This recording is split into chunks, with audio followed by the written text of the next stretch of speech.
नमस्कार, आपण पाहताय कोकणचं नंबर 1 महा चॅनल कोकण साधलंय बातमीपत्रात आपलं स्वागत। सुरुवात करूया हेडलाईन्सना। हेडलाईन्सचे प्रायोजक आहेत पारुल युनिव्हर्सिटी, यह पॉसिबल है।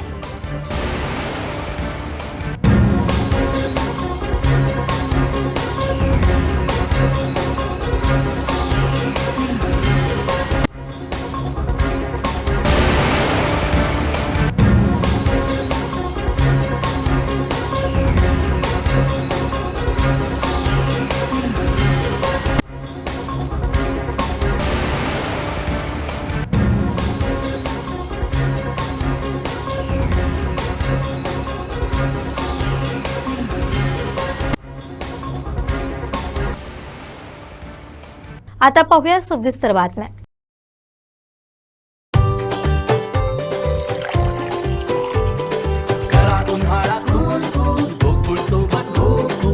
गोकुळ सोबत गोकुल। सिंधुदुर्ग जिल्ह्यात सध्या राणे विरुद्ध नाईक अशी राजकीय डबलबारी रंगली आहे।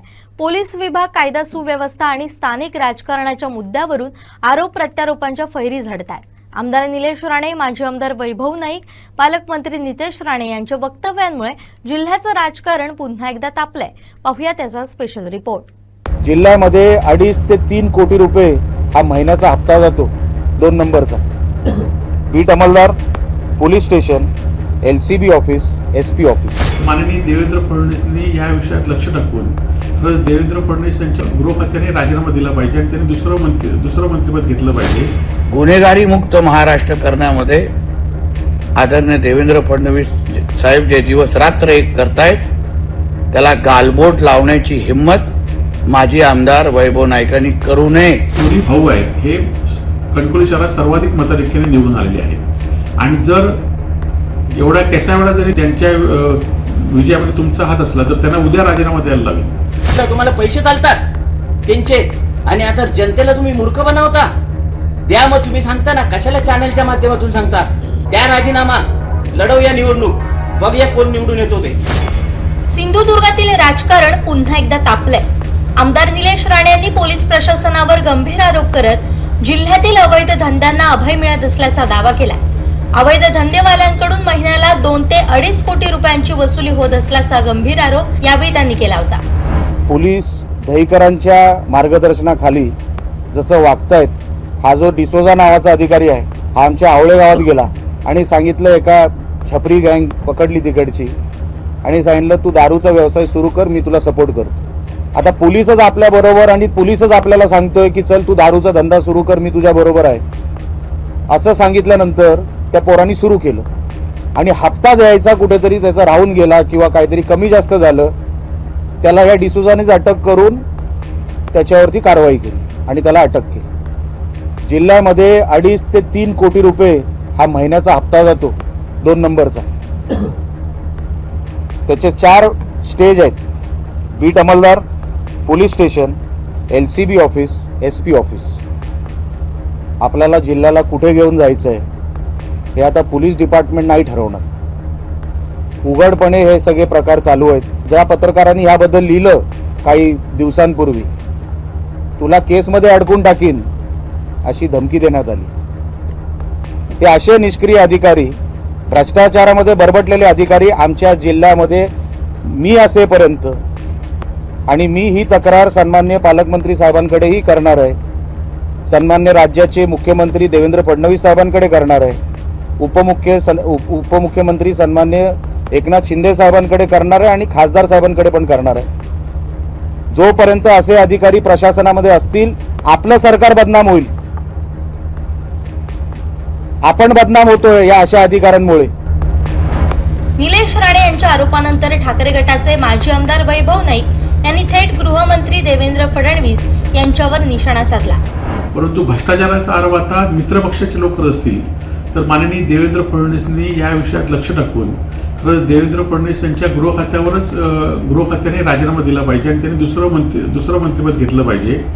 कारण एक सत्ताधारी पक्षाचा आमदार जर 2-2 कोटी रुपये दर महिन्याला गृह खात्याला मिळत असतील असं जर आरोप करत असेल तर विरोधी पक्ष किंवा सर्वसामान्य आरोप जे करत आहे त्याला पुष्टी आज मिळालेली आहे आणि त्यामुळे माननीय निलेश राणे यांनी जे आरोप केले आहेत त्या आरोपाची गृह खात्याने तातडीने दखल घ्यावी आणि 2-2 कोटी रुपये जर हप्ते घेऊन जर हे सरकार मित्रपक्षाच्या आरोपांना जर उत्तर देण्यास बांधली नसेल तर आता न्याय कोणाकडे मागणार हा पण विषय या ठिकाणी आहे.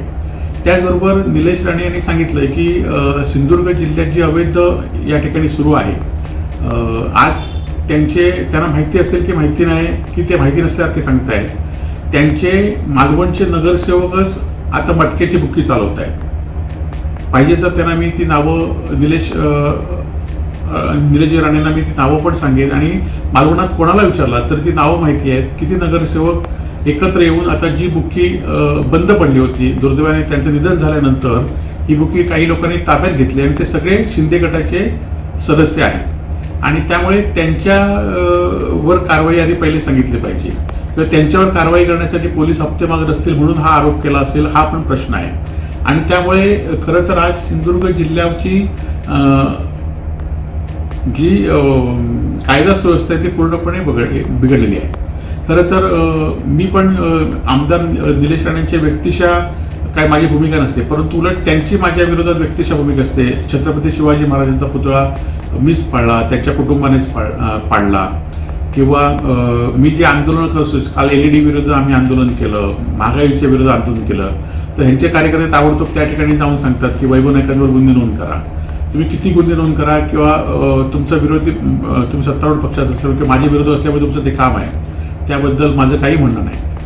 त्याचबरोबर माझे दोन्ही भाऊ आहेत हे कणकवली शहरात सर्वाधिक मताधिक्याने निवडून आलेले आहेत आणि जर एवढा कसा वेळा जरी त्यांच्या विजयामध्ये तुमचा हात असला तर त्यांना उद्या राजीनामा द्यायला लागेल. परंतु तुम्ही मात्र ज्या गृह खात्यावर आरोप करताय, ज्या भाजपवर आरोप करताय, त्यांच्याचमुळे तुम्ही निवडून आलेले आहात आणि त्यामुळे तुम्ही त्यांच्यावर निवडून येऊन त्यांच्यावर आरोप करताय. त्यामुळे तुम्ही खरं तर राजीनामा देऊन स्वतः निवडून येण्याची तुमची हिंमत पुन्हा असली पाहिजे आणि त्यामुळे निलेशजी राणे तुम्ही सांगताय त्याप्रमाणे तुम्ही वागा, नाहीतर आज तुम्ही गृह खात्यावर आरोप केले खरं. आणि माझं पुन्हा एकदा म्हणणं आहे की तुमचं पोलीस संरक्षण कमी केलं आहे.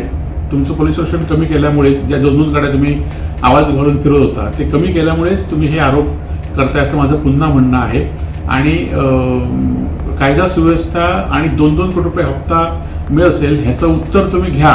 तोपर्यंत पत्रकार परिषद तुम्ही चालूच ठेवा, पण त्याचं उत्तर तुम्ही घ्या आणि जनतेला तुम्ही सांगा. वैभव नाईक यांच्या टीकेला पालकमंत्री नितेश राणे यांनीही जोरदार प्रत्युत्तर दिलंय. फडणवीस यांच्या कार्याला गालबोट लावण्याचा प्रयत्न करू नये असा इशारा देतानाच पोलीस अधीक्षकांबाबत करण्यात आलेल्या आरोपांची माहिती मुख्यमंत्र्यांपर्यंत पोहोचवणार असल्याचंही त्यांनी स्पष्ट केलं. माजी आमदार वैभव नाईक यांनी आमदार निलेश राणे साहेबांच्या पत्रकार परिषदेला उत्तर देत असताना आदरणीय देवेंद्र फडणवीसजींवर आरोप केले. राज्याचे मुख्यमंत्री म्हणून देवेंद्र फडणवीस साहेबांनी या राज्याला शिस्त आणि कायदा आणि सुव्यवस्थेमध्ये हाताळण्यामध्ये एक अग्रेसर राज्य म्हणून आमच्या महाराष्ट्राला पुढे आणत आहेत. आज कुठलाही गुन्हा घडला तर त्या गुन्हेगाराला माहिती आहे की ज्या राज्याचे मुख्यमंत्री आदरणीय देवेंद्र फडणवीस आहेत त्या राज्याला मध्ये माझी सुटका होणार नाही आणि मी अशी हिंमत परत करू शकत नाही, अशा पद्धतीची भीती सगळ्याच गुन्हेगारांमध्ये आज बसलेली आहे. खात्यातले काही अधिकारी हे चुकीचं काम करत असले तरी त्या सगळ्या बाबतीवर आदरणीय देवेंद्र फडणवीसजींचं अतिशय बारीक लक्ष असतं. आमदार म्हणून, मंत्री म्हणून आम्ही असंख्य वेळी आदरणीय देवेंद्र फडणवीस साहेबांना गृह खात्यामध्ये असलेले हे काही जे निकृष्ट अधिकारी आहेत, भ्रष्टाचारी अधिकारी आहेत, त्यांना शिक्षा देत असताना आणि जागेवर सस्पेंड करत असताना मी स्वतः पाहिलेलं आहे, अनुभवलेलं आहे. आणि म्हणून जे काय आरोप आदरणीय निलेशजी राणे साहेबांनी पोलीस अधीक्षकांवर केले त्या बाबतीमध्ये आम्ही निश्चित पद्धतीने सरकार म्हणून आम्ही देवेंद्र फडणवीस साहेबांकडे माहिती पोहोचवणारच आहोत. कुठेही चूक झाली असेल तर निश्चित पद्धतीने महायुतीचं सरकार म्हणून आम्ही कोणालाच सोडणार नाही, ही आमची ठाम भूमिका आहे. पण ते बोलत असताना ज्या आदरणीय देवेंद्र फडणवीस साहेबांनी कुठल्याच गुन्हेगाराला कधी साथ दिली नाही, आज जे काही भ्रष्टाचार मुक्त महाराष्ट्र, ड्रग्ज आणि गांजा मुक्त महाराष्ट्र, गुन्हेगारी मुक्त महाराष्ट्र करण्यामध्ये आदरणीय देवेंद्र फडणवीस साहेब जे दिवस रात्र एक करतायत, त्याला गालबोट लावण्याची हिम्मत माजी आमदार वैभव नाईकांनी करू नये, असं स्पष्ट शब्दात त्यांना मी सांगेन.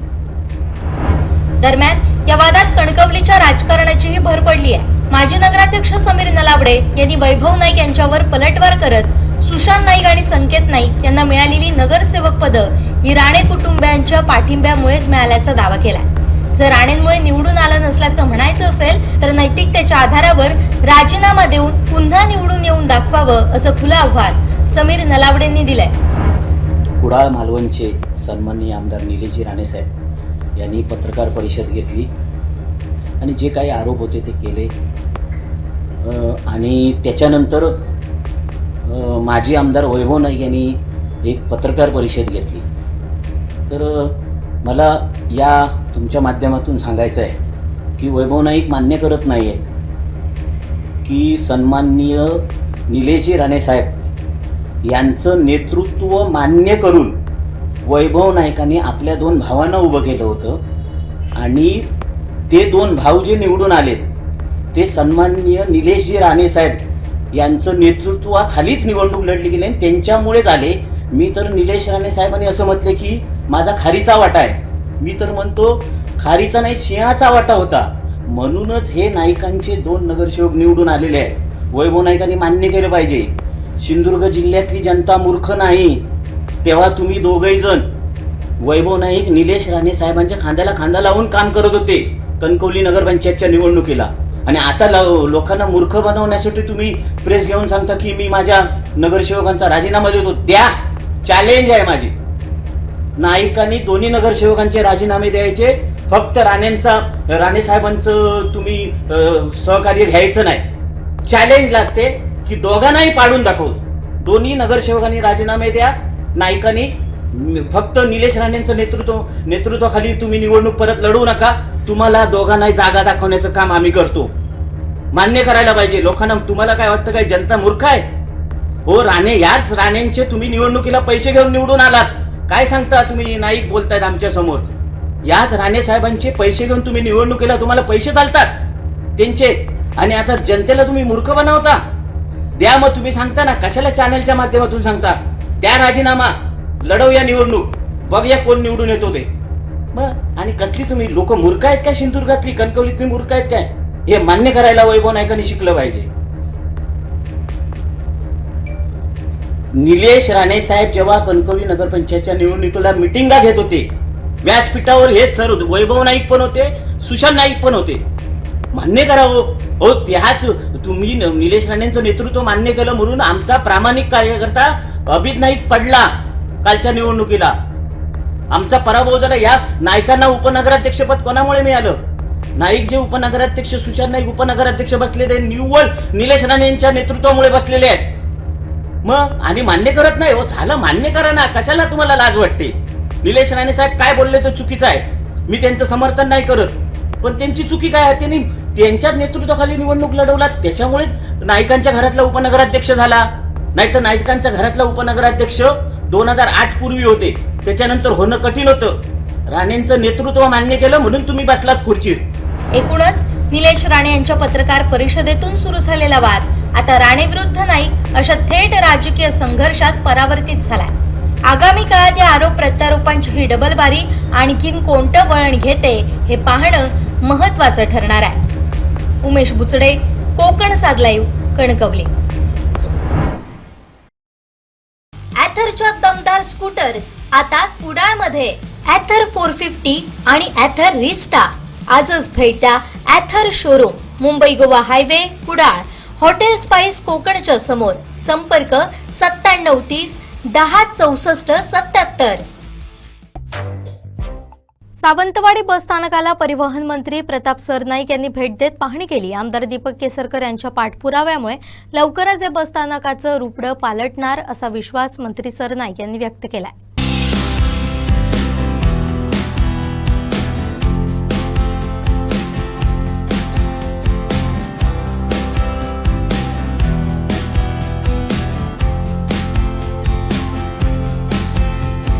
सावंतवाडी बस स्थानकाला भेट दिली.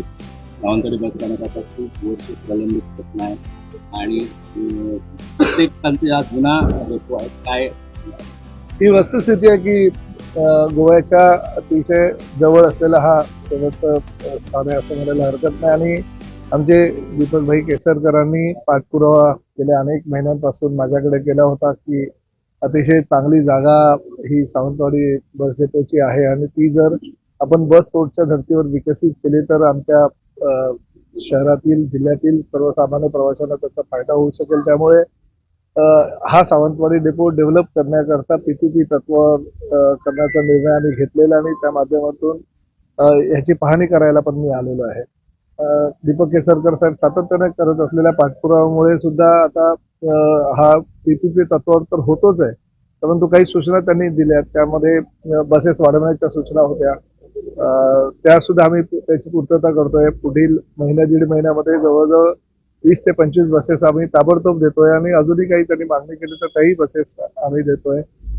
शौचालयाच्या बाबतीत सुद्धा काही लोकांच्या तक्रारी होत्या, त्यामुळे शौचालय आणि ज्या बसेस आहेत त्या दर 4 तासांनी आम्ही हा डेपो स्वच्छ करणार आहोत आणि बसेस निघत असताना आम्ही त्या रोज यांत्रिक झाडूच्या साहाय्यानं क्लीन करूनच मग डेपोतून बाहेर काढणार आहोत.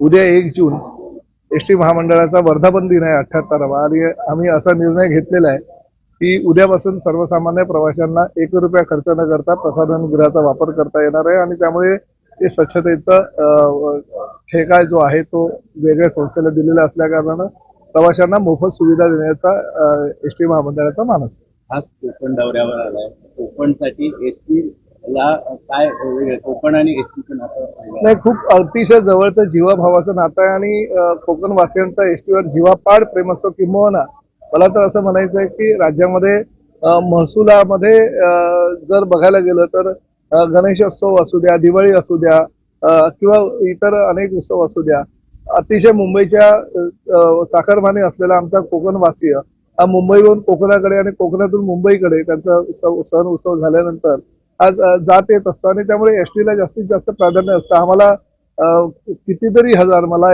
एक्झॅक्ट फिगर सांगता येणार नाही, परंतु गणपतीच्या दरम्यान आम्ही हजारो गाड्या त्या कोकणवासियांसाठी त्यांच्या सेवेमध्येच असतो. त्यामुळे कोकणवासियांचं आणि एसटीचं नातं हे फार जवळचं आहे, जिव्हाळ्याचं आहे आणि त्या नात्याचा विचार करून मी पूर्ण 3 दिवसीय ह्या कोकणाच्या दौऱ्यावर आलोय. सगळ्यात छोट्या छोट्या एसटी त्या डेपोला भेटी देतोय. सगळ्यांच्या नेत्यांशी, शिवसैनिकांशी, इतर पक्षाच्या कार्यकर्त्यांशी चर्चा करून त्यांच्या भावना काय त्या समजून घेऊन एसटी महामंडळाच्या माध्यमातून आम्हाला जास्तीत जास्त काही सुविधा आमच्या प्रवाशांना देता येईल त्यासाठी मी प्रयत्न करतो. बदल झाले तसं काय एसटी मध्ये वेगळे असे बदल, असे अत्याधुनिकता येणार आहे का? हो, एसटी मध्ये अत्याधुनिकता येणार आहे. आता आमच्या सगळ्या स्मार्ट बसेस या रस्त्यावर येणार आहे. आताही मी बसेस ज्या पाठवणार आहोत भविष्यामध्ये त्या सगळ्या जे काही ड्रग किंवा दारू पिऊन कुणी ड्रायव्हर जर गाडी चालवत असेल तर ते होऊ शकणार नाही अशा पद्धतीचं आम्ही एक मशीन त्या ठिकाणी बसवतोय. CCTVचे 5 कॅमेरे प्रत्येक बसमध्ये बसवतोय. प्रत्येक बसमध्ये आम्ही GPS यंत्रणा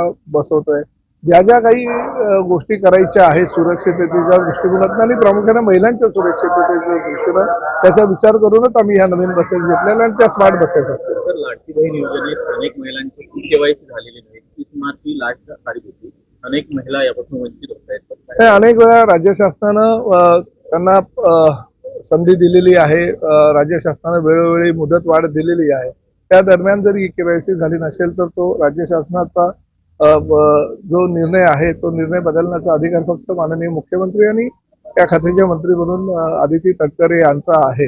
परंतु एवढी मुदत दिल्यानंतर सुद्धा आमच्या लाडक्या बहिणींनी KYC करणं गरजेचं होतं.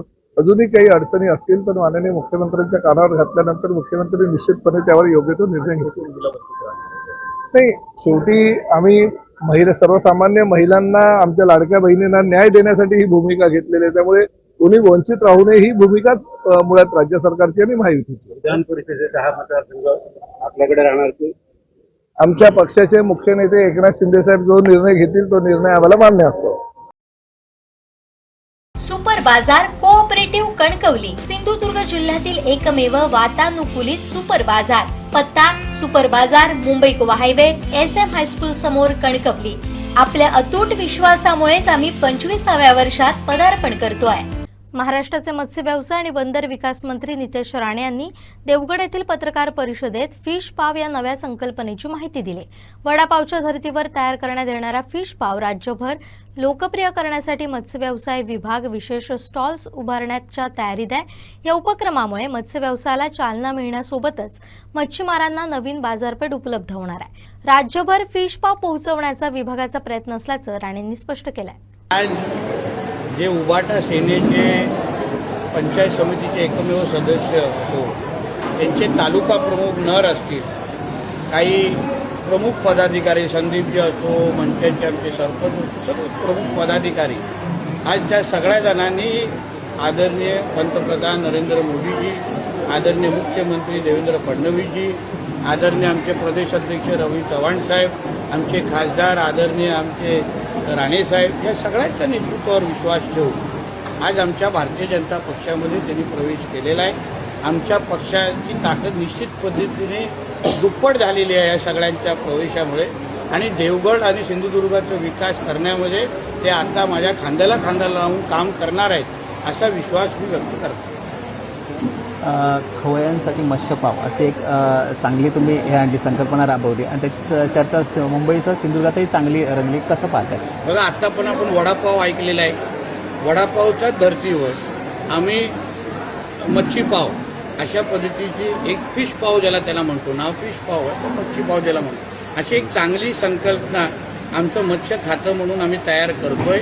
अजूनपर्यंत त्याला आकार देण्याचं काम आमच्या खात्याच्या माध्यमातून सुरू आहे आणि येणाऱ्या काळामध्ये जसं तुम्हाला वडापावचे स्टॉल प्रमुख शहरामध्ये मुंबईमध्ये दिसतील, तसंच सगळ्या आरोग्य आणि सगळ्या गोष्टीची काळजी घेऊन आपल्याला फिश पावचे पण स्टॉल मुंबईसारख्या प्रमुख शहरामध्ये लवकरच आमच्या मत्स्य खात्याच्या माध्यमातून दिसतील हा विश्वास तुम्हाला निमित्ताने देतो. साहेब, आता शेतीचा हंगाम जवळ आलेला आहे आणि अशातच सिंधुदुर्ग जिल्ह्याचा विचार आपण केला तर खत पुरवठा जो आहे तो आता शेतकऱ्यांना कमी प्रमाणात मिळतोय. पालकमंत्री म्हणून आपण त्यासाठी चुकीची माहिती आहे. कालपर्यंतची जी माहिती माझ्याकडे अशी आहे की पाहिजे तेवढा खत पुरवठा असो, युरियाचा पुरवठा असो योग्य पद्धतीने होतोय.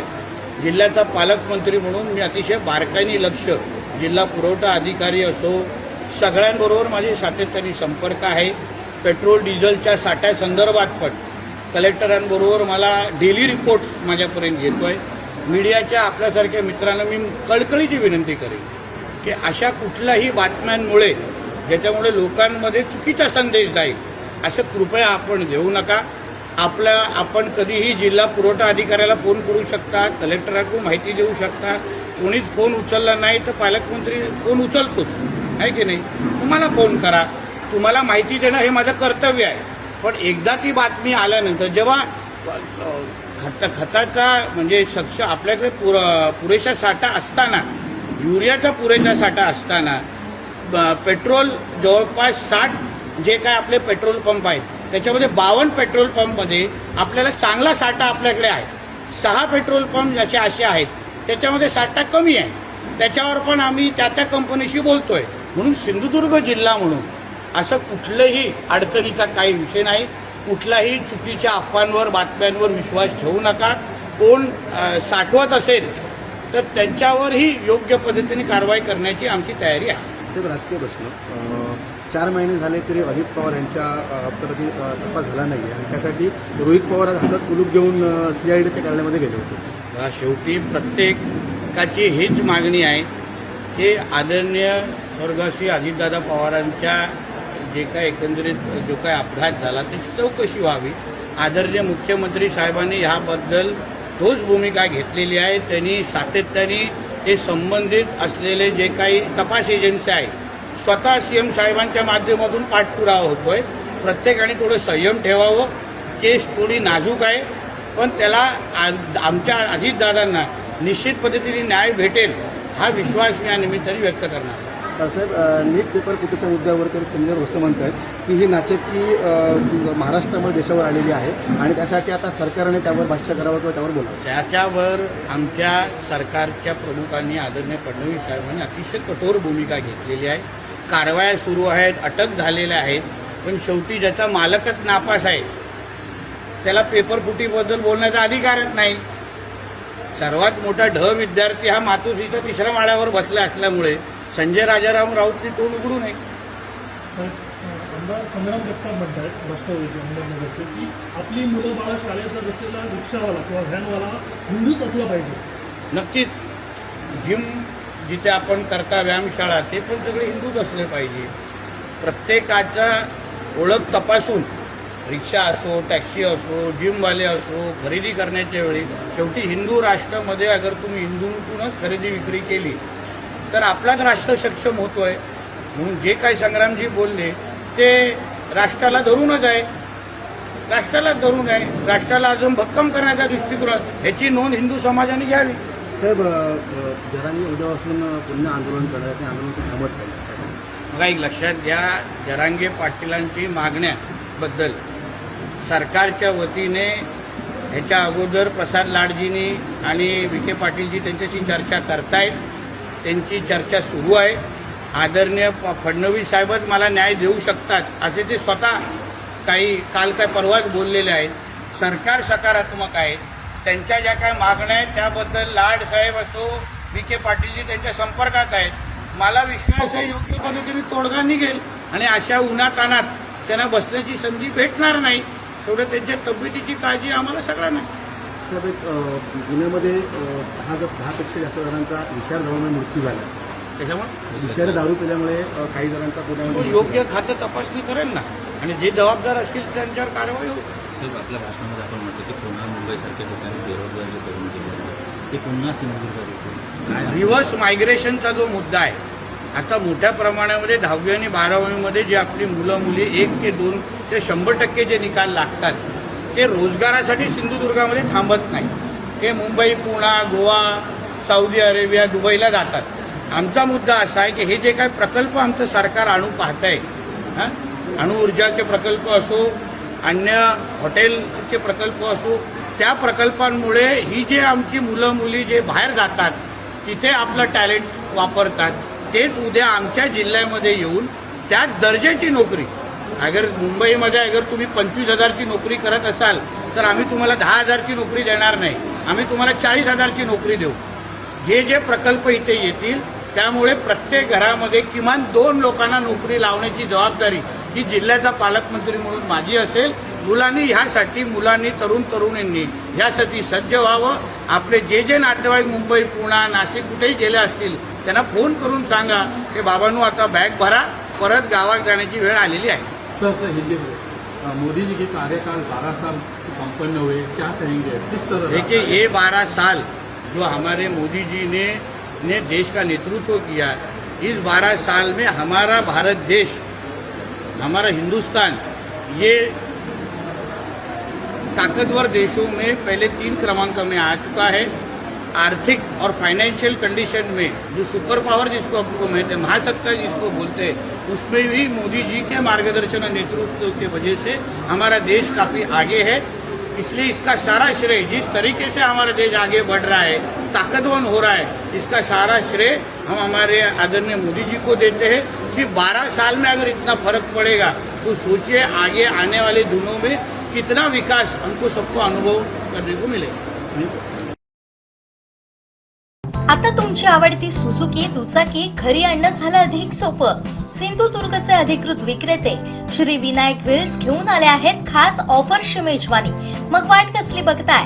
आजच आपल्या स्वप्नातील राईड बुक करा. पत्ता प्लॉट नंबर 92, MIDC, तालुका कुडाळ, जिल्हा सिंधुदुर्ग.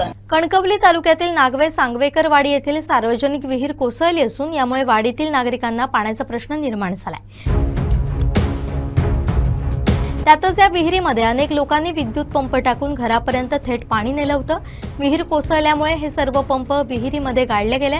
त्यामुळे याबाबत प्रशासनानं दखल घ्यावी अशी मागणी ग्रामस्थांमधून केली जाते.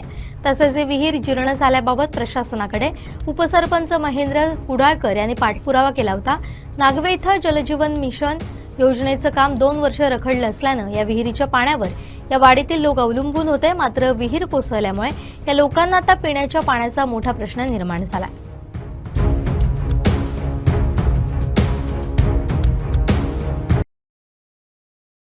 Satelkar builders and developers Kankavli railway station लगत साकारत आहे समर्थ साई रेसिडेन्सी. 6 मजली रेरा रजिस्टर इमारत. तुमच्या घराचं स्वप्न आम्ही पूर्ण करणार. साईट पत्ता समर्थनगर रेल्वे स्टेशन नजीक, तालुका कणकवली, जिल्हा सिंधुदुर्ग. माजी नगराध्यक्ष समीर नलावडे यांच्या टीकेला उपनगराध्यक्ष सुशांत नाईक यांनी प्रत्युत्तर दिलंय. पाहुयात ते काय म्हणाले.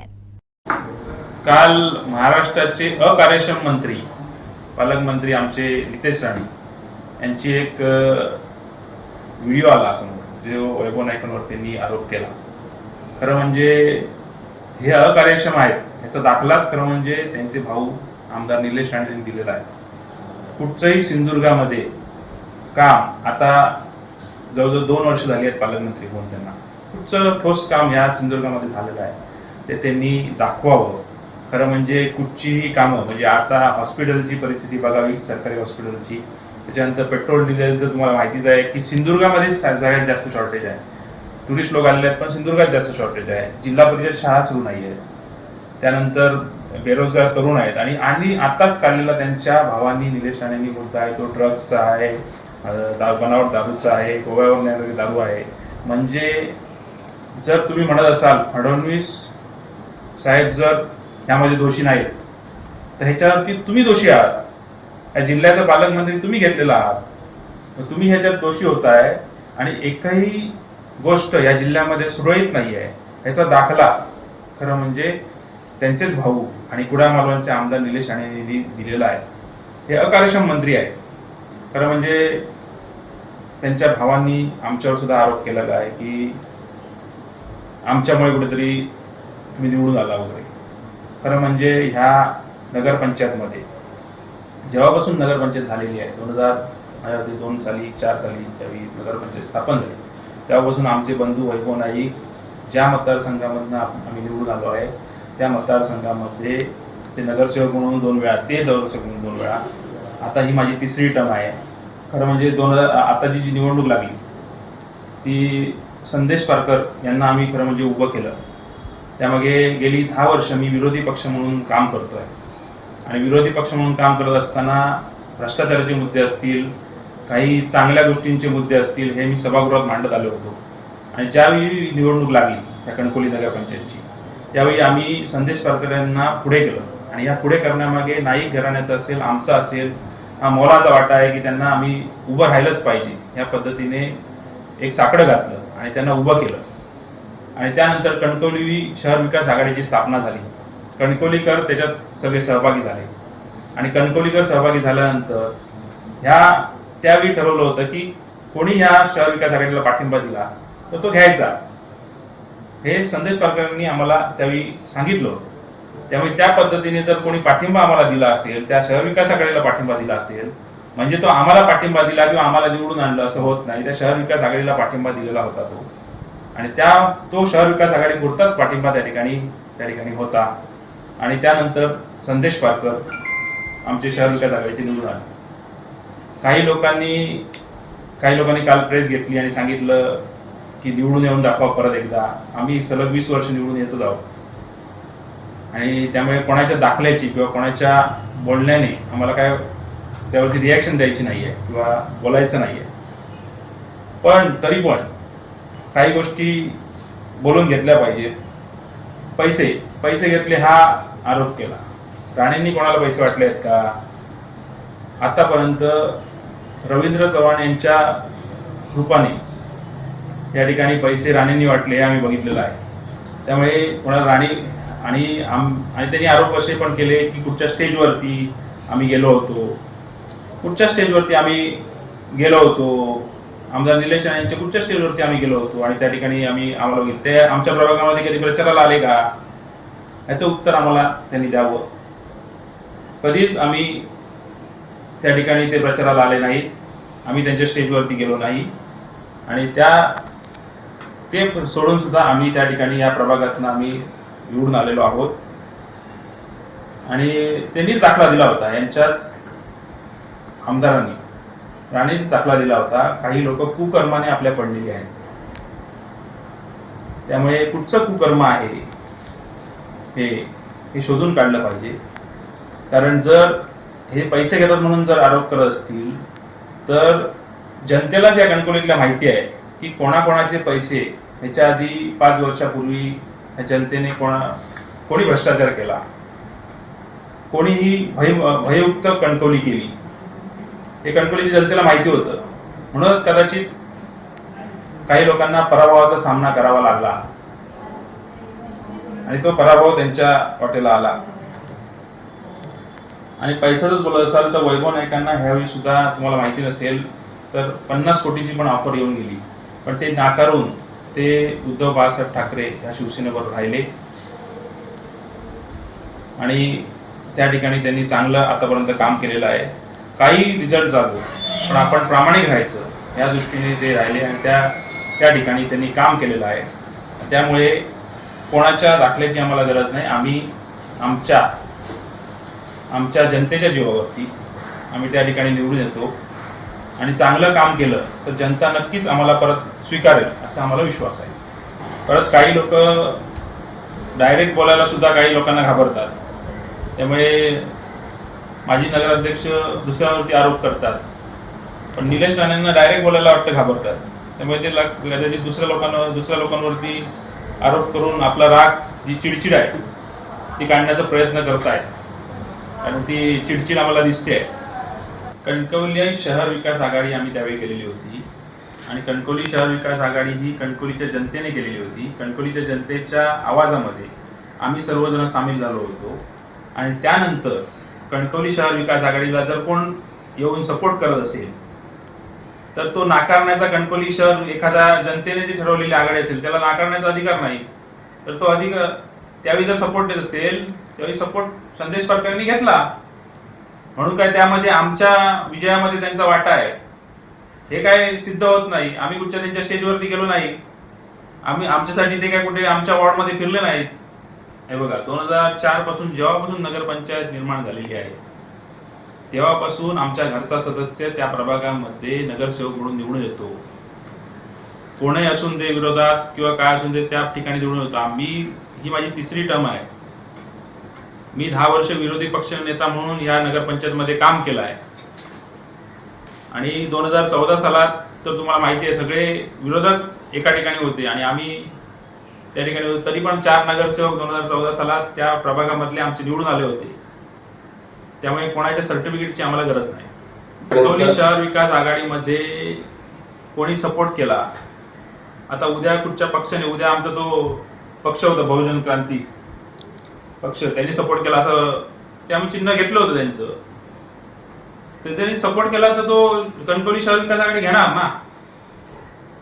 कोणीही सपोर्ट केला असता, कणकवलीच्या शहरातल्या आणखी कोणी सपोर्ट केला असता, कणकवलीच्या नागरिकांनी सपोर्ट केला असता तर कणकवली शहरातली राष्ट्रवादीने सपोर्ट केला, काँग्रेसने सपोर्ट केला, त्यावेळी सगळ्यांनी सपोर्ट केला ना.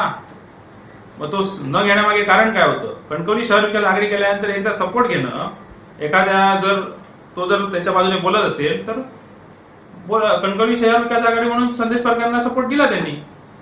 असं आहे की आमचे जे प्रभाग आहेत त्या पहिल्यापासून प्रभागामध्ये त्या ठिकाणी आमचं काम चालू आहे. गेली 20 वर्ष त्या प्रभागामध्ये नाईक कुटुंब म्हणून किंवा त्या प्रभागाचा सदस्य म्हणून आम्ही त्या ठिकाणी काम करतोय आणि काम करत असताना लोकांशी जोडलेलं नातं हे आम्ही प्रत्येक वेळी सिद्ध केलेलं आहे. तुम्ही जर इतिहास बघितला तर 20 वर्षात आमच्या कुटुंबातले काही सदस्य त्या ठिकाणी निवडून गेलेले आहेत आणि त्याच पद्धतीने आज ह्या प्रभागामध्ये आम्ही निवडून दिलेले आहे. खरे म्हणजे मिरची कशाला जमते आहे, त्या 3 प्रभागामुळे नगराध्यक्ष निवडून आलेला आहे. ही खरी वस्तुस्थिती आहे. तो प्रत्येक वॉर्डमध्ये मायनस असलेला नगराध्यक्षाचा पदाचा उमेदवार शेवटच्या 4 वॉर्डमध्ये प्लस झाला आहे आणि ही वस्तुस्थिती मान्य केली पाहिजे. कणकवलीकरांनी साथ दिली आम्हाला, म्हणून त्या ठिकाणी नगराध्यक्ष पदाचे उमेदवार आमचे चांगल्या मतांनी त्या ठिकाणी निवडून आलेले आहेत. सुझुकी टू व्हीलरची धमाकेदार समर ऑफर. उन्हाळ्याच्या सुट्टीत प्रवासाचा आनंद द्विगुणित करण्यासाठी श्री विनायक सुझुकी घेऊन आले आहेत सुझुकीच्या सर्व गाड्यांवर आतापर्यंतच्या सर्वात भारी डील्स. संपर्क 9423989781, 9423989783 आणि 8605586376. युवासेना प्रमुख आदित्य ठाकरे यांच्या वाढदिवसाचं औचित्य साधत कुडाळ युवा सेनेतर्फे शहरात तब्बल 5000 झाडं लावण्याचा संकल्प करण्यात आलाय. यासाठी आमची हाक तुमचा प्रतिसाद अंतर्गत एक डिजिटल मोहीम राबवली जाणार आहे. याबाबतची माहिती मंदार शिरसाट यांनी पत्रकार परिषदेत दिली. निश्चितच गेले कित्येक वर्ष आपण बघितलं तर कुडाळ शहरामध्ये एक पाणी टंचाईचा विषय गांभीर्याने होतोय आणि एक गंभीरपूर्ण विषय म्हणजे कुडाळ शहरात घटत चाललेली पाण्याची पातळी. पहिलं कुडाळ शहरामध्ये साधारण 35 ते 40 फुटांवर जे पाणी मिळत होतं त्याची कुठेतरी आज 40 ते 45 फुटाच्या बाहेर गेल्यानंतर कुडाळ शहरामध्ये पाणी मिळते. कुडाळ शहराचा विस्तार होतोय, कुडाळ शहरामध्ये डेव्हलपमेंट होते, पण कुठेतरी ह्या गोष्टी सुद्धा गांभीर्याने बघणं हे महत्वाचं आहे. आणि त्याचाच एक भाग म्हणून कुडाळ शहर शिवसेना आणि युवा सेनेच्या माध्यमातून सन्माननीय युवा सेना प्रमुख आदित्य साहेब ठाकरे यांच्या वाढदिवसाचं औचित्य साधून अशा झाडांचं आम्ही वृक्षारोपण करणार आहे की ज्या झाडांमुळे शहरातील पाण्याची पातळी वाढेल. त्या दृष्टीने बेल, आवळा, जरूड, करंज, मोहजनी, बहावा, चिंच, कुसुमी, कांचन, पळस अशी झाडं आहेत, त्यांचं आम्ही वृक्षारोपण करणार आहोत. आणि शिवसेनेच्या माध्यमातून आम्ही असा उपक्रम राबवतोय की आमची हाक तुमचा प्रतिसाद या माध्यमातून आम्ही एक QR कोड जनरेट करून कुडाळ शहराच्या नागरिकांपर्यंत पोहोचवून त्याच्यावर तुम्ही तुमची माहिती टाकून तुम्हाला कुठचं झाड पाहिजे ते सांगितल्यानंतर आमचे शहरातील शिवसैनिक त्या झाडांचं वृक्षारोपण तुमच्या अंगणामध्ये येऊन करणार आहेत. असा आमचा उपक्रम आहे, जेणेकरून कुडाळ शहरातील पाण्याची जी पातळी आहे ती वाढेल आणि वाढतं प्रदूषण याला सुद्धा कुठेतरी रोख लागेल. आणि याच्या माध्यमातून साधारणतः 5000 झाडं शहरामध्ये लावण्याचा आमचा मानस आहे. त्याचप्रकारे कुडाळ शहरामध्ये ज्या शासकीय, निमशासकीय किंवा ज्या शाळा आहेत त्यांमध्ये रेन वॉटर हार्वेस्टिंग करावं यासाठी येत्या 2 ते 3 दिवसामध्ये आम्ही कुडाळ शहरातील पदाधिकारी, कलेक्टर मॅडम यांची भेट घेऊन ज्या शासकीय तुमच्या बिल्डिंग्स आहेत त्याच्यावरती रेन वॉटर हार्वेस्टिंग तुम्ही कंपल्सरी करावं अशी आम्ही मागणी करणार आहोत. त्याचप्रकारे कुडाळ शहरातील नगरसेवक म्हणून मी येणाऱ्या कुडाळ शहरातील जी GB असेल त्यामध्ये हा पण एक मी मुद्दा मांडणार आहे. आणि कुडाळचे जे मुख्याधिकारी आहेत त्यांच्याकडे पण मी एक माझ्यातर्फे मागणी करणार आहे की कुडाळ शहरामध्ये ज्या नवीन बिल्डिंग होतील त्या बिल्डिंगना रेन वॉटर हार्वेस्टिंग असणाऱ्या बिल्डिंगला, नवीन बिल्डिंगला ऑक्युपेशन सर्टिफिकेट देण्यात यावं. त्याचप्रकारे शासनाचा एक GR पण आहे की ज्या आस्थापनांना रेन वॉटर हार्वेस्टिंग आहे त्यांना 10% घरपट्टीमध्ये सूट देता येते. त्या प्रकारे कुडाळ शहरामध्ये हा शासनाचा GR लागू करावा आणि जे आस्थापना रेन वॉटर हार्वेस्टिंग करतील त्यांना सूट देण्यात यावी ही प्रामुख्याने मागणी आम्ही करणार आहोत.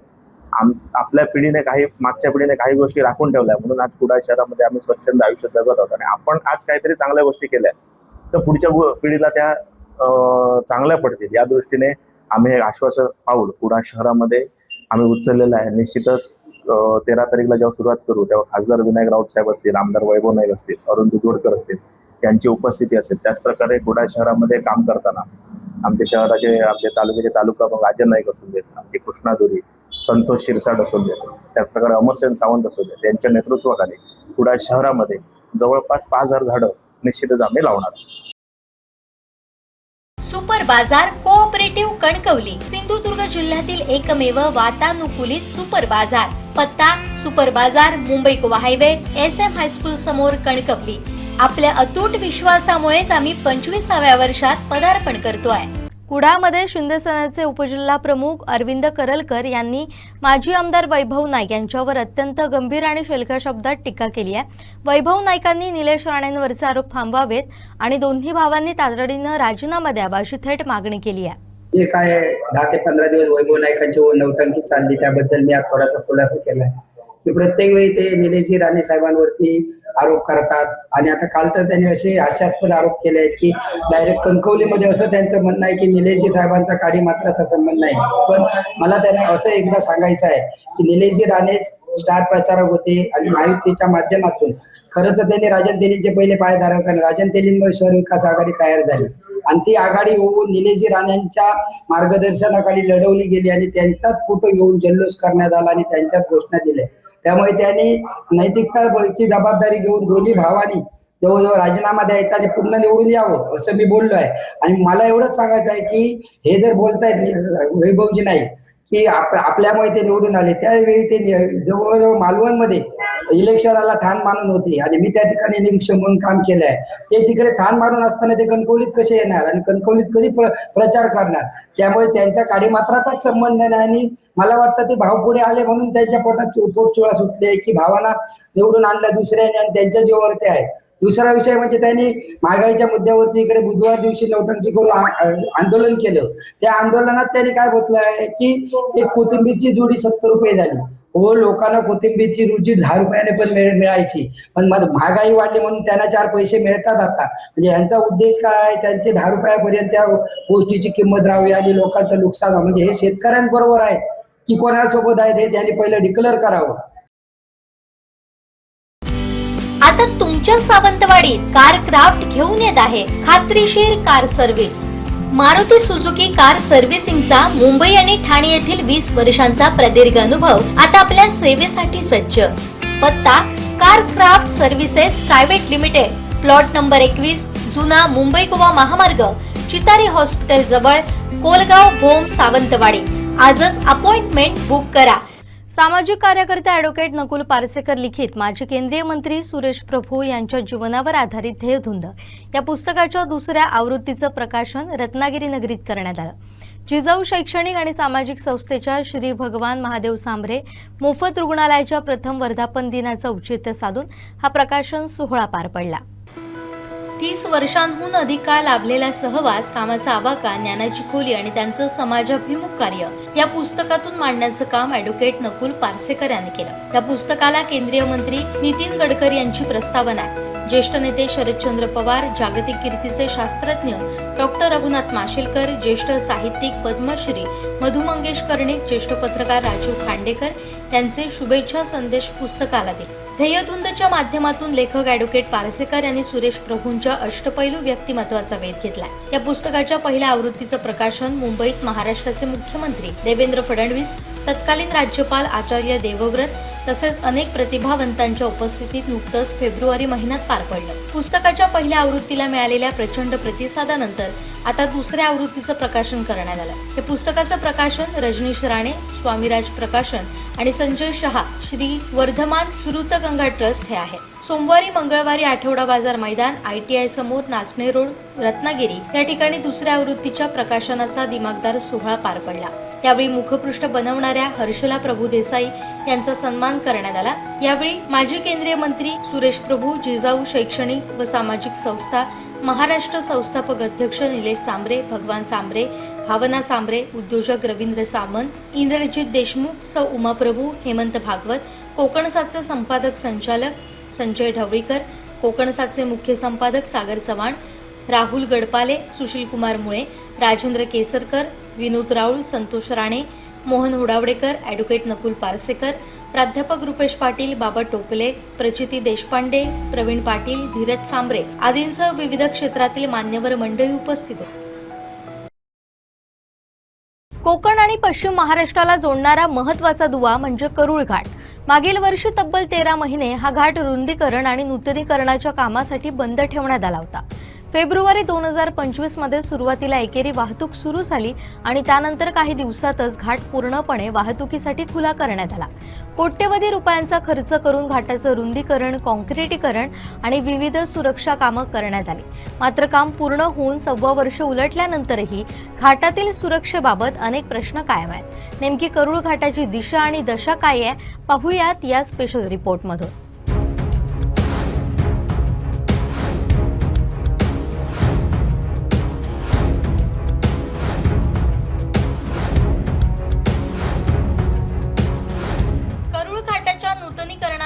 वाहन चालकांना सुरक्षित आणि सुकर प्रवासाची अपेक्षा होती. रुंद रस्ता आणि काँक्रीटचं बांधकाम यामुळे काही प्रमाणात प्रवास सुलभ झाला असला तरी घाटातील धोक्याचं सावट अद्याप दूर झालेलं नाही. घाटाच्या अनेक ठिकाणी डोंगर कड्यांवरून दरडी कोसळण्याची शक्यता कायम असून जवळपास 15 ते 20 ठिकाणं संवेदनशील असल्याचं दिसून येतं. पावसाळ्यात या धोक्याची तीव्रता आणखीन वाढू शकते. त्यामुळे घाटातून प्रवास करणाऱ्या वाहन चालकांच्या सुरक्षेचा प्रश्न पुन्हा एकदा ऐरणीवर आलाय. कोकण व पश्चिम महाराष्ट्र यांना जोडणारे जे घाटमार्ग आहेत सिंधुदुर्ग जिल्ह्यातले ते 4 घाटमार्ग आहेत. त्यातले प्रमुख जो घाटमार्ग आहे तो करूळ आहे. या घाटमार्गाची काय स्थिती आहे ते आज आपण जाणून घेणार आहोत. आपण पाहिलं तर काहीच दिवसापूर्वी आमनेरी या कोकणातल्या एका घाटात संरक्षण कठड्यावरून कार दरीत कोसळून 8 जणांचा मृत्यू झालेला होता. आणि ही दुर्दैवी घटना जी घडल्यानंतर नेमकी घाटांमध्ये काय परिस्थिती आहे हे जाणून घेण्यासाठी आपली कोकण 7ची टीम आहे ती प्रत्येक घाटाच्या ठिकाणी पोहोचलेली आहे. आपण आहोत करूळ घाटात. करूळ घाटातील नेमकी काय परिस्थिती जाणून घेणार आहोत. करूळ घाट जर आपण पाहिला तर कोकणातला सर्वात महत्त्वाचा घाटमार्ग आहे जो गेल्या 2 वर्षापूर्वी याचं नूतनीकरण झालेलं आहे. साधारणतः या घाटाची आपण जी पार्श्वभूमी पाहिली तर वैभववाडी ते गगनबावडा या भागात हा घाट वसलेला आहे. 9 किलोमीटर लांबीचा हा घाटमार्ग आणि ह्या घाटमार्गाची ज्या ठिकाणी सुरुवात होते त्या ठिकाणापासूनच आपण या घाटाची आपण जे आहे तो स्पॉट पंचनामा करणार आहोत. आपण जिथे आता आहोत त्या ठिकाणाहूनच घाटाचा प्रारंभ होतोय आणि नेमकी घाटाची काय परिस्थिती ती जाणून घ्यायचं असेल तर माझ्या मागे तुम्ही पाहू शकता की अगदी आता पाऊस तोंडावरती आलेला. आज तारीख आहे ही 30 मे आहे आणि अवघ्या काही दिवसात पाऊस पडण्याची शक्यता आहे. त्यामुळे घाटाची स्थिती काय आहे, इथल्या वाहन चालकांच्या सुरक्षतेच्या दृष्टीने प्रशासनाने काय काळजी घेतलेली आहे ती पाहण्यासाठी आपण मुद्दामून या घाटात आलेलो आहोत. आपण सुरुवातीला जर बघितलं तर मी जो आता भाग दाखवला त्याच ठिकाणी पाहिलं तर अगदी दरड आहे ती केव्हाही पडू शकते. जर मोठा पाऊस झाला तर ही दरड थेट रस्त्यावर येऊ शकते. त्या दरडीचा काही भाग हा पडला होता तो काढण्यात आला. मात्र जी सध्याची जी स्थिती आहे ती जी दरडीचा वरील जो भाग आहे दगड मोठमोठे जे दगड आहेत ते त्या स्थितीत आहे. ते केव्हाही पडण्याच्या स्थितीत आहे. त्यामुळे येणाऱ्या पावसात ह्या दरडीचा धोका हा कायम असणार आहे. या घाटातली आणि काय जे स्पॉट आहेत ते आपण पाहणार आहोत. पाहूयात नेमकी काय घाटात ती परिस्थिती आहे ते अगदी प्रत्येक स्पॉटवरती जाऊन त्या ठिकाणची आपण परिस्थिती दाखवणार आहोत. आणि त्यात एवढाच आमचा उद्देश आहे की प्रशासनाने यात पावसाळ्यापूर्वी सुधारणा करून कुठलीही दुर्घटना घडू नये याकरता उपाययोजना कराव्यात हीच यामागची अपेक्षा आहे.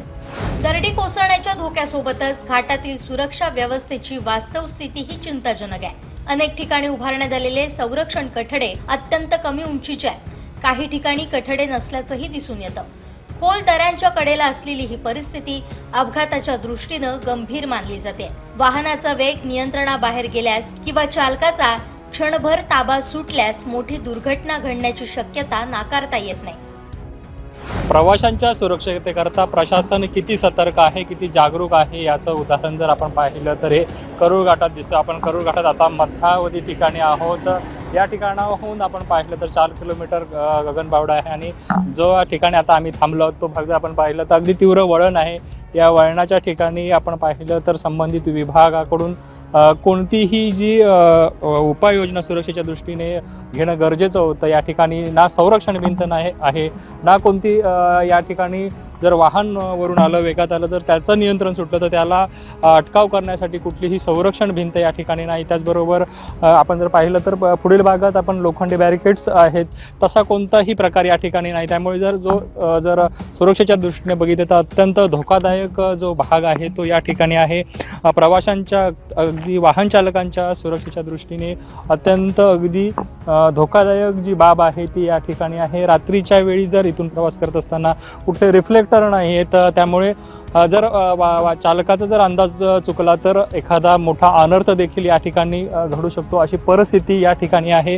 प्रशासनाने यावरती तात्काळ उपाययोजना करणे, संबंधित ठेकेदाराने यावरती उपाययोजना करणं गरजेचं आहे. कारण जर पाहिलं तर आपण हे वरून येत असताना या ठिकाणी जर जी परिस्थिती आहे ती परिस्थिती जर अशी आहे की जो तीव्र उतार आहे त्या तीव्र उतारावरती जर वाहन चालकाचा नियंत्रण जर सुटलं गाडीवर तर ती गाडी जी आहे ती थेट दरीत देखील कोसळू शकते अशी स्थिती या ठिकाणी आहे.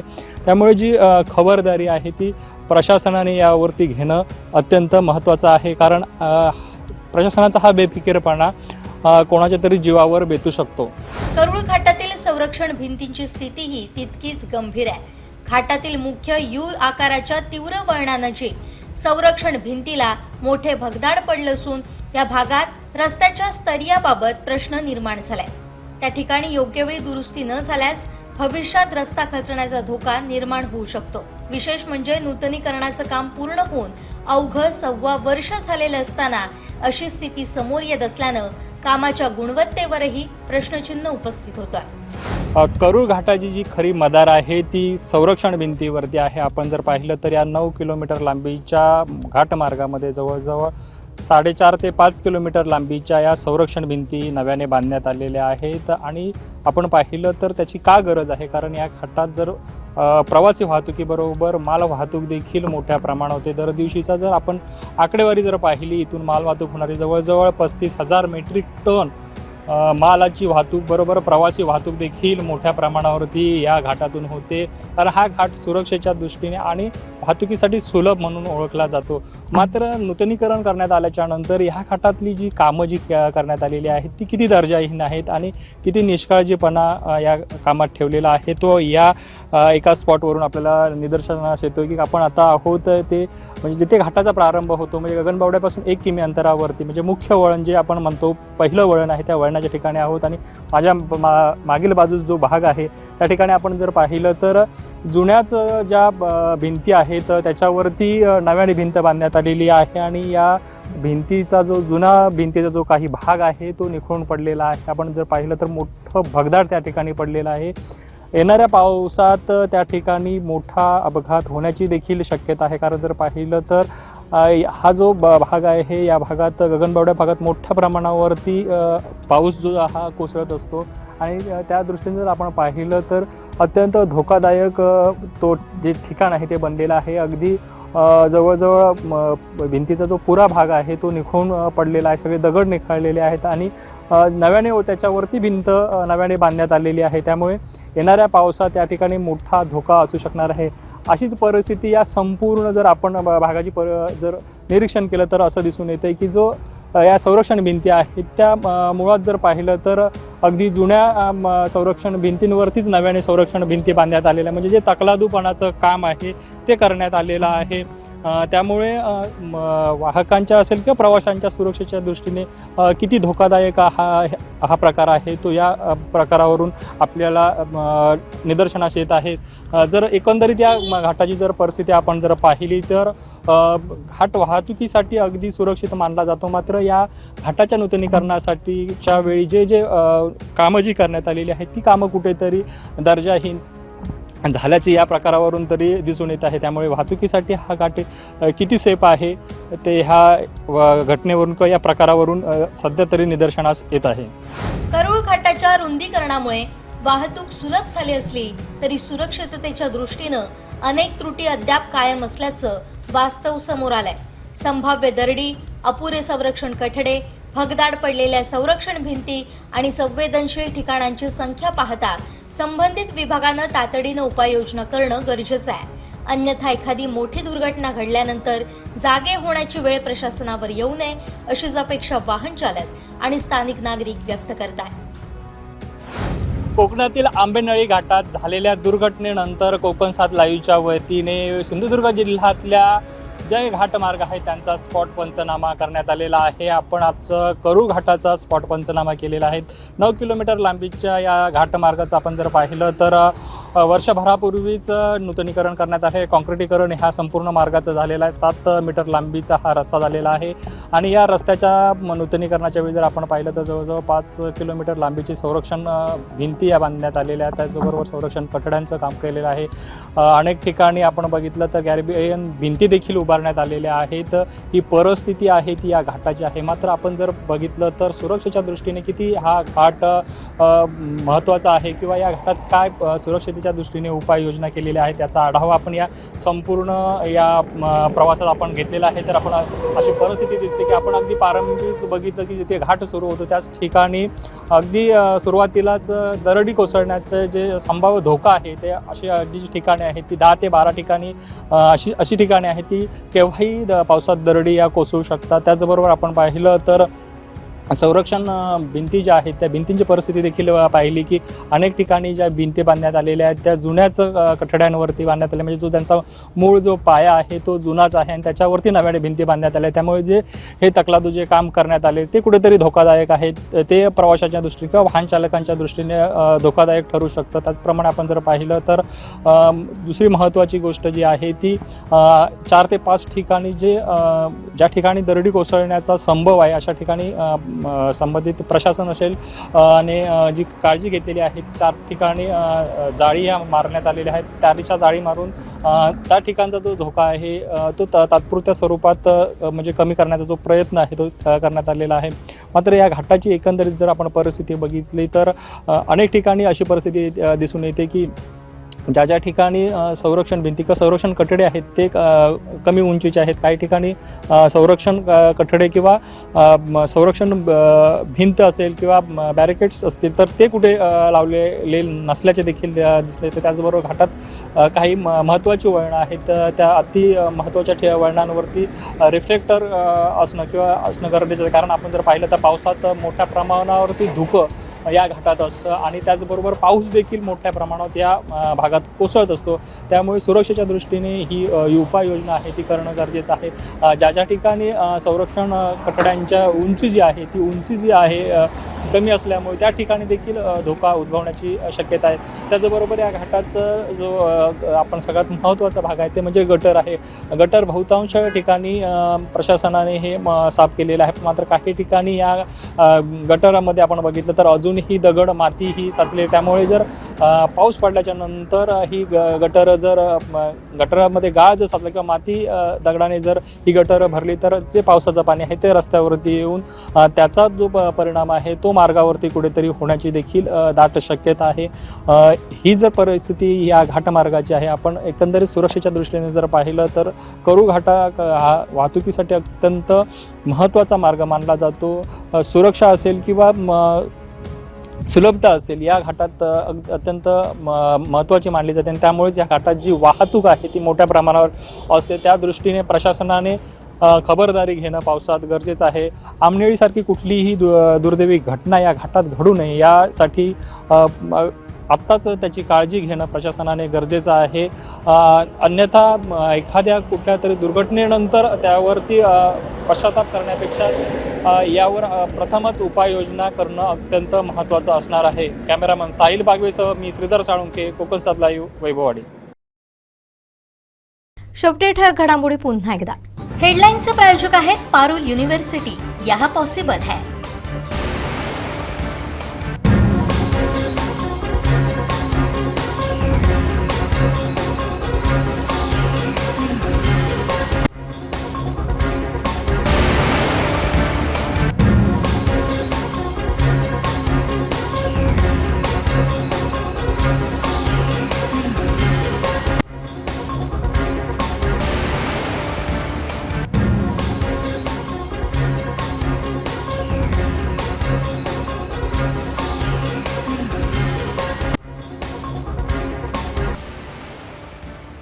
बातमीपत्रात वेळ झाली इथेच थांबण्याची. पाहत रहा कोकणचं नंबर 1 महा चॅनल कोकण 7 लाईव्ह. धन्यवाद.